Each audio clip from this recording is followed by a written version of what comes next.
The last speech of Muammar Gaddafi. It was October 2011. The Libyan uprising, fueled by NATO airstrikes and months of civil war, had torn apart the country Gaddafi ruled for over 4 decades. In his final televised address, he appeared defiant. He called himself a fighter who would die on Libyan soil rather than flee.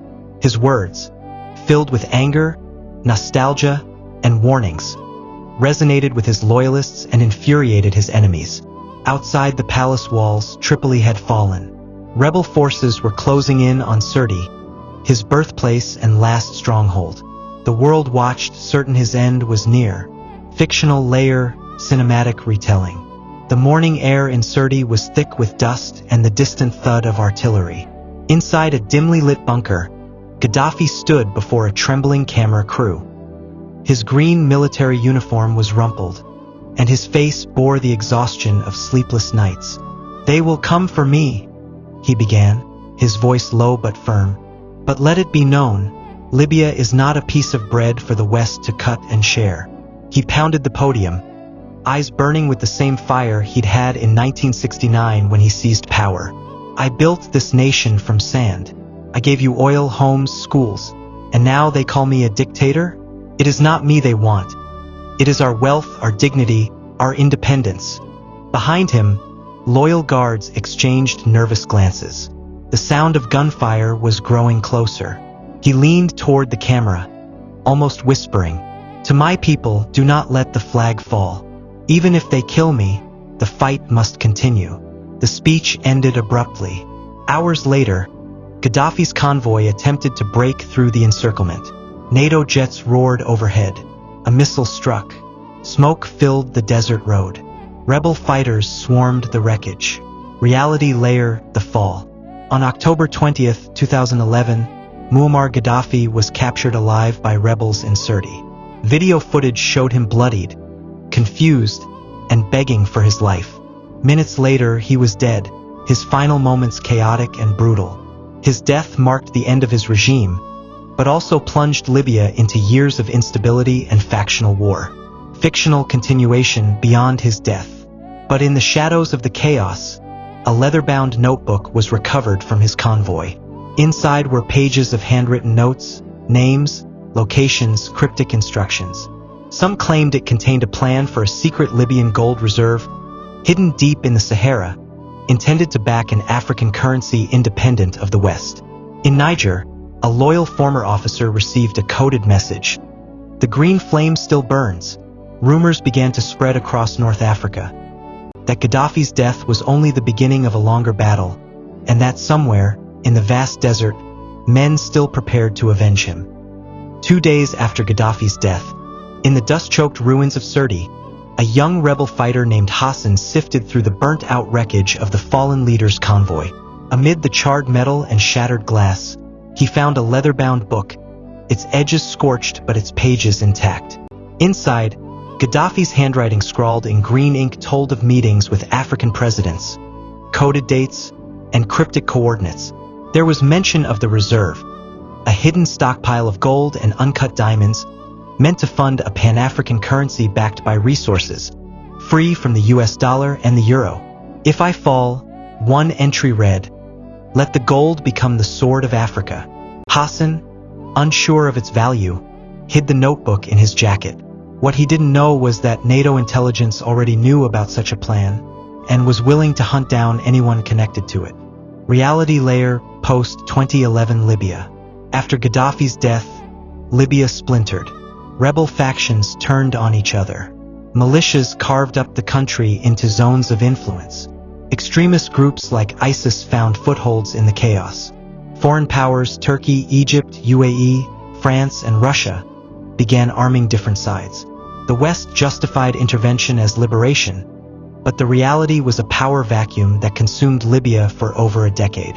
Fictional layer, the chase begins.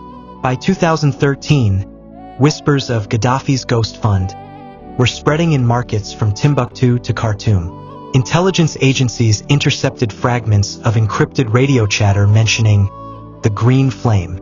In Niamey, Niger, Colonel Mahmoud Al-Faris, a former Libyan intelligence officer, received a package smuggled across the border. Inside was a map fragment, wrapped in a green scarf. On the back, written in Gaddafi's own hand, "Mahmoud, if you read this, I am gone. But the plan lives. Guard it well." Within days, Alferes noticed strangers watching his home. His phone lines crackled with interference. Former comrades began disappearing. Reality layer, the gold mystery. In reality, the UN and various governments have long suspected that Gaddafi amassed over 143 tons of gold and large amounts of silver before his death. Much of it was never recovered. Some reports suggest it was moved to Niger and Mali before Tripoli fell. Fictional layer, the green caravan. In the Sahara's deep south, under a moonless sky, a convoy of battered Toyota trucks rolled across the dunes.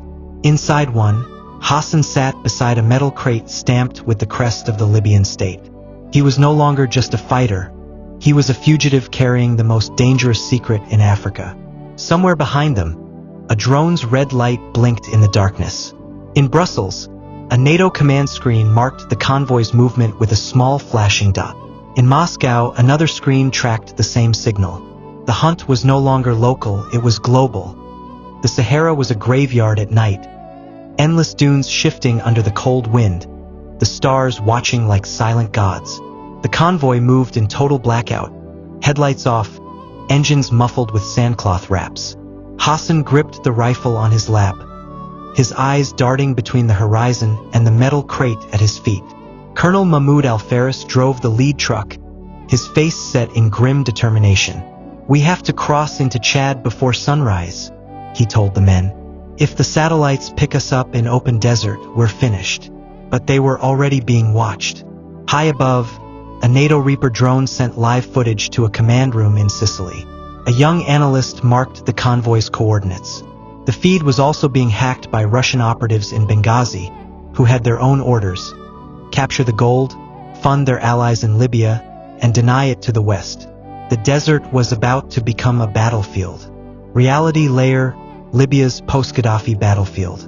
By 2014, Libya had two rival governments, one in Tripoli, another in Tobruk. Militias became governments in miniature, armed to the teeth. Foreign mercenaries from Chad, Sudan, and Russia's Wagner Group appeared in the conflict. The country's oil and wealth became the spoils of a hidden war. Fictional layer, the betrayal. As the convoy stopped to refuel from hidden fuel drums buried in the sand, one of the drivers slipped away to make a satellite phone call. His voice was low, urgent. "They are 2 hours from the Al Yuzu Strip. The crate is with them. Send the choppers." Minutes later, Mahmoud's men found him, throat slit, eyes wide in the sand. "We have a traitor's trail behind us," Mahmoud growled. "Move!" The convoy roared into the night. But in the distance, the faint lights of approaching vehicles shimmered like mirages. Reality layer, the gold hunt. Several African and European intelligence reports after 2011 suggested that a large quantity of Gaddafi's gold was smuggled into Niger and hidden in remote desert strongholds. Some claimed it was used to fund loyalist resistance. Others believed it was quietly seized by foreign powers. Fictional layer, the aerial strike. At 3:17 a.m., the first missile struck. A ball of fire erupted in the dunes, engulfing the last truck in the convoy. Men screamed, sand rained down, and Hassan was thrown against the crate. "We've been marked," Mahmoud shouted. "Split up. No one must take the gold." 2 trucks veered south, another east, each carrying part of the map and coded coordinates from Gaddafi's notebook. Above them, NATO drones and Russian reconnaissance planes hunted like vultures. In the chaos, Hassan's truck was hit again, spinning into a dune. He crawled out, dazed, clutching the notebook. From the smoke emerged shadowy figures in desert camouflage. Not rebels, not NATO troops. These men carried no flags. "Come with us," one said in perfect French. "We work for someone who still believes in the green flame."